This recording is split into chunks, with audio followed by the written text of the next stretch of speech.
Bonjour. Aujourd'hui, je vais vous parler de quelque chose dont je parle depuis la première vidéo, et accessoirement le titre de la vidéo. Parlons alors des mécaniques. Cela peut paraître évident à certains, mais mettre à plat la définition peut être bénéfique. La définition, selon Wikipédia, serait les règles ou ludem qui régissent et guident les actions du joueur, ainsi que la réponse du jeu à ces dernières. Prenons en exemple un jeu très connu, les échecs. Ce jeu possède plusieurs règles qui vont indiquer comment jouer au jeu aux joueurs. Les principales étant les règles sur les déplacements des pièces et les règles sur la victoire, le tout de façon cohérente. Pour aller plus loin, prenons la mécanique du rock. Le joueur doit l'effectuer pendant son tour. Ni le roi ni la tour ne doivent avoir bougé depuis le début de la partie pour l'effectuer. On ne peut pas non plus l'effectuer si le roi est en échec ou lors du déplacement si le roi passe par une case qui le met en échec. Aucune pièce entre le roi et la tour. Le roi avance de 2 cases en direction de la tour, puis la tour se met derrière le roi. Pour ce cas-ci, si je modifie une de ces règles, la mécanique peut perdre en équilibre, en plus de modifier le gameplay complètement. Ici, j'ai pris en exemple un jeu de société, avec uniquement des joueurs. Mais qu'en est-il d'un jeu vidéo avec des IA, des joueurs ou autres? Pour le jeu vidéo, la définition que l'on m'a apprise et qui me convient est celle-ci. Les mécaniques de jeu sont des méthodes invoquées par des agents conçues pour l'interaction avec le système. Cela paraît déjà un peu plus abstrait, donc découpons la définition. Commençons par la partie sur les agents. La définition nous dit « invoqué par des agents ».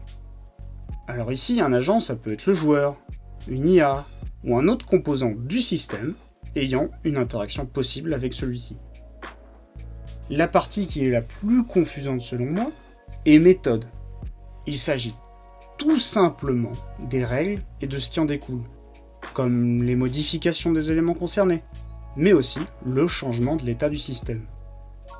Le dernier terme qui peut paraître flou, justement, c'est système. Le système, c'est tout simplement le jeu en lui-même. Si on colle bout à bout, pour simplifier, cela donne les mécaniques de jeu sont des règles invoquées par les joueurs, des IA ou autres composants conçus pour interagir avec le jeu et modifier son état. Pour visualiser un peu, je vous propose ce schéma. Un agent, ici le joueur, fait une action. Le jeu va donc simuler le résultat de l'action à travers 3 étapes. D'abord, elle regarde si cela est possible, en se demandant quelle est la règle en vigueur. Quels sont les ingrédients, ou autrement dit tokens, concernés par la mécanique. Cela modifie-t-il un état? Une fois tout cela fait, le jeu est censé par clarté signaler le résultat de la simulation par un feedback.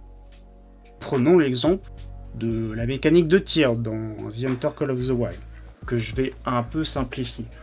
Lorsque le joueur tire sur un autre agent, ici un animal, la machine va passer par un certain nombre de règles. Comme est-ce que l'animal est touché? Si oui, où? Est-ce un organe? Est-ce vital? Le jeu va leur changer l'état de l'agent en conséquence et mettre des feedbacks. Dans ce cas précis, les traces de sang, plus ou moins grosses. L'animal qui court plus ou moins vite, selon l'endroit touché. Ou si l'animal n'est pas touché, son comportement va changer. Prenons un autre exemple dans un jeu bien connu, Minecraft. Le jeu dispose de plusieurs mécaniques de déplacement, mais prenons-en 3 basiques. La marche, la course et le saut. Le joueur peut marcher et sauter tant qu'il a un bloc solide sous les pieds et qu'il n'y a pas un bloc qui gêne. Pareil pour la course, mais le joueur doit avoir sa barre de fin au-dessus de 3. La définition que je vous ai donnée plus tôt reste un peu complexe et je vous mets donc d'autres définitions dans le cas où certains points restent flous.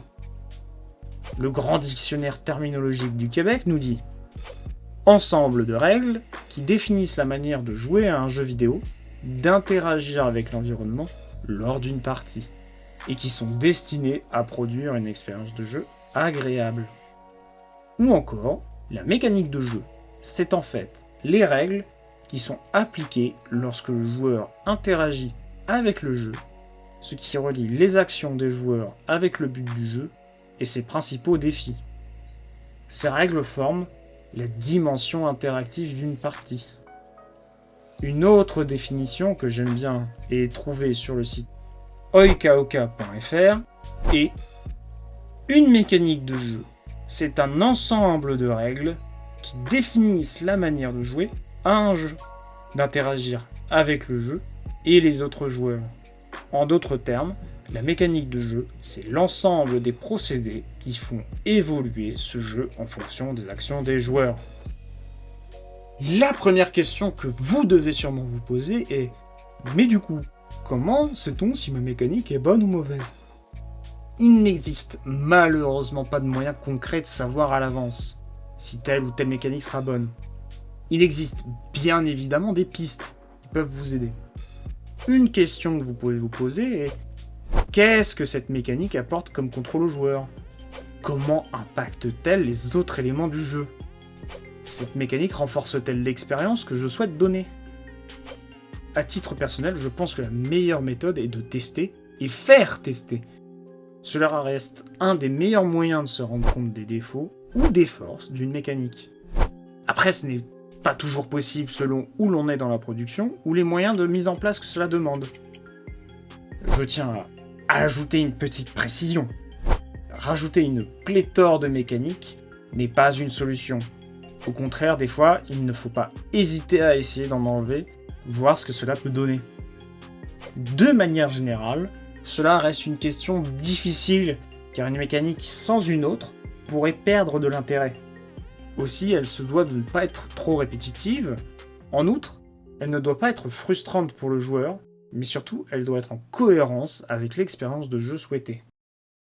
Merci de m'avoir écouté, à vous abonner si mon contenu vous plaît, mais surtout, n'hésitez pas à commenter si vous avez des questions sur le sujet de cette vidéo ou son contenu, je me ferai un plaisir de vous répondre. Je vous dis à bientôt pour une prochaine vidéo.